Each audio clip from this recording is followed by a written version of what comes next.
वक्त पर आए। భద్రాచలం మాజీ ఎమ్మెల్యే సిపిఎం నేత పుంజా పొచ్చు 4వ వర్ధంతిని ఆదిలాబాద్ పట్టణంలో పార్టీ కార్యాలయంలో ఘనంగా నిర్వహించారు. వాళ్ళ చిత్రపటానికి పూలమాలలు వేసి నివాళులర్పించారు. స్థానిక సిపిఎంతో పాటు అనుబంధ సంఘ నాయకులతో జోహార్లు అర్పించారు. ఇకైతే తన జీవితాంత ప్రజలకు సేవలందించిన పొచ్చు ఆదర్శప్రాయుడని సిపిఎం నాయకులు లంకా రాఘవులు అన్నారు.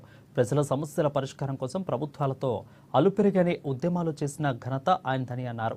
భద్రాచలం ఎమ్మెల్యేగా 5 సార్లు గెలిచిన ఇలాంటి హంగు ఆర్పాటాలు లేకుండా సాధారణ జీవితం గడిపిన ప్రజానాయకుడని అన్నారు. ఆదివాసుల పేద పడుకు బలహీన వర్గాల సంక్షేమం కోసం పాటుపడిన నేత పుంజా పొచ్చు అని కొనియాడారు.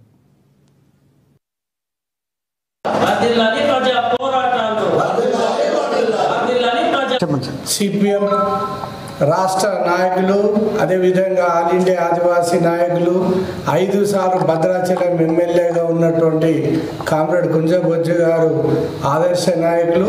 వారు చనిపోయి 4 సంవత్సరాలు అవుతుంది. ఈరోజు 4వ వర్ధంతి సిపిఎం పార్టీ ఏరియా కమిటీ తరఫున ఘనంగా నిర్వహించుకోవడం అనేటువంటి జరిగింది.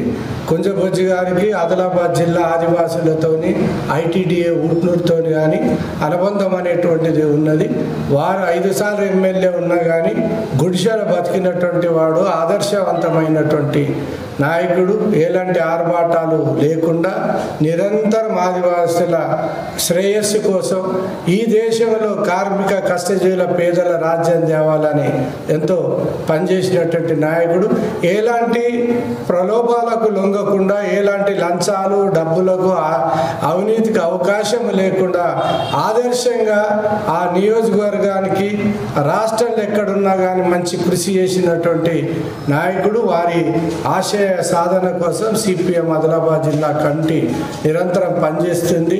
వారు ఏదైతే మిగిల్చినటువంటి ఆశయాలు ఉన్నాయో వారి దానికోసం మేమందరం కంకణబద్ధులు.